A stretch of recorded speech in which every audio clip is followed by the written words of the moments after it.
afternoon and welcome. My name is Jared Hayes and today I will be presenting a report on the physiological and perceptual demands of Ultimate Frisbee.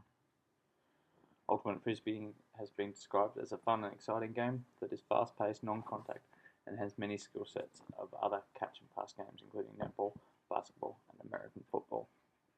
Ultimate Frisbee was created in 1967 and was developed by a group of friends as a means of doing some physical activity while still having fun. The game is currently played in over 50 countries around the world, with competitions taking place at local, regional, national and international levels. Many people are drawn to the game of Ultimate Frisbee due to its unique nature of self-regulation and focusing on fair play. It boasts predominantly self-regulated games and has a major focus of playing within the spirit of the game. Many official competitions and games take place under modified rules, where games are changed to suit the situation. This is called the Captain's Clause. However, much of the literature revolves around these unique concepts of the game, with no known evidence of the physiological and perceptual demands of Ultimate Frisbee. Therefore, the aim of this study is to validate and confirm the perceptual and physiological effects of Ultimate Frisbee.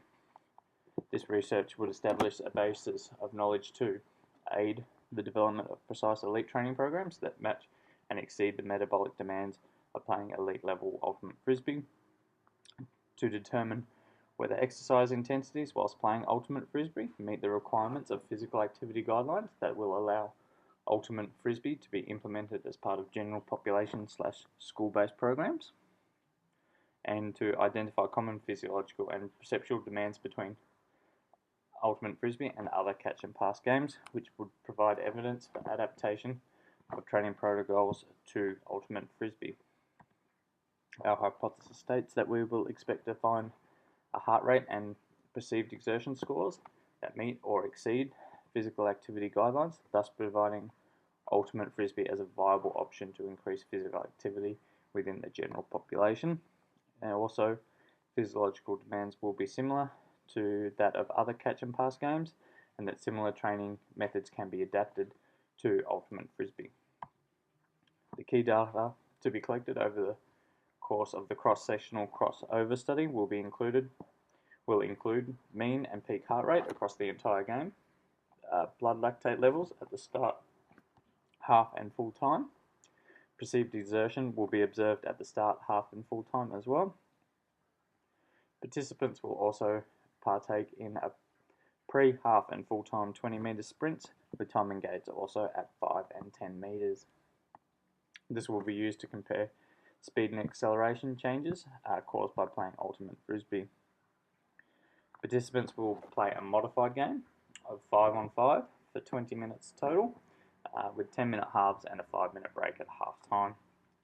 Games will be played on a smaller modified indoor court with approximately 4-meter end zones and a 30 by 30 square playing field.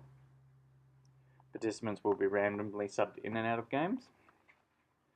The methods will include all demographic information will be collected prior to starting data collection, including consent and screening forms. Heart rate monitors will be attached for the entirety of the game.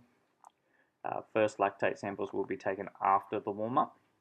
Players will be randomly subbed in and out of the game, at which a sub-player can undertake a sprint test and lactate test. Players must proceed to sprinting area immediately after half-time and completion of the game.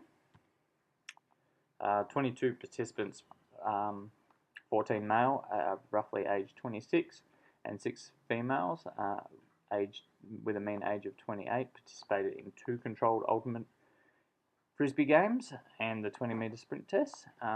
T-tests were used to determine mean heart rate, perceived exertion, and to determine rate of fatigue. The results show a mean heart rate of 165 beats per minute and a RPE score of 14.1, with no significant difference between the initial and final 20-meter sprint. These results show that we accept our hypothesis.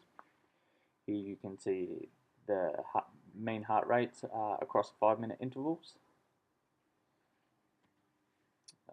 Statistics highlight that 46% of Australians do not meet the recommended physical activity guidelines of 2.5 to 5 hours of physical activity per week, with a mean heart rate of 165 beats per minute. Ultimate Frisbee training programs need to focus on aerobic fitness with interval bouts of sprint, inducing anaerobic responses. Drills such as small court and reduced player modified drills that have been successful in sports with similar physiological demands, therefore can be adapted to Ultimate Frisbee.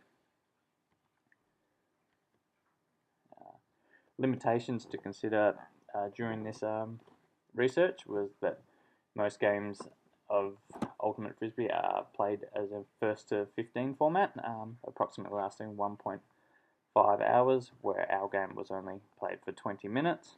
Our field side was considerably smaller, and minimal experience of the participants may affect the results on more experienced participants. These results suggest that elite Ultimate Frisbee programs should be based around aerobic fitness with intermittent bouts of anaerobic sprints. Ultimate Frisbee can be used to increase physical activity and should be introduced to health programs. Successful training drills from other sports that meet similar physiological demands may be modified to suit Ultimate Frisbee. However, further studies should be conducted to explore how these above points can be implemented. Thank you for your time. This concludes my presentation. Have a great day.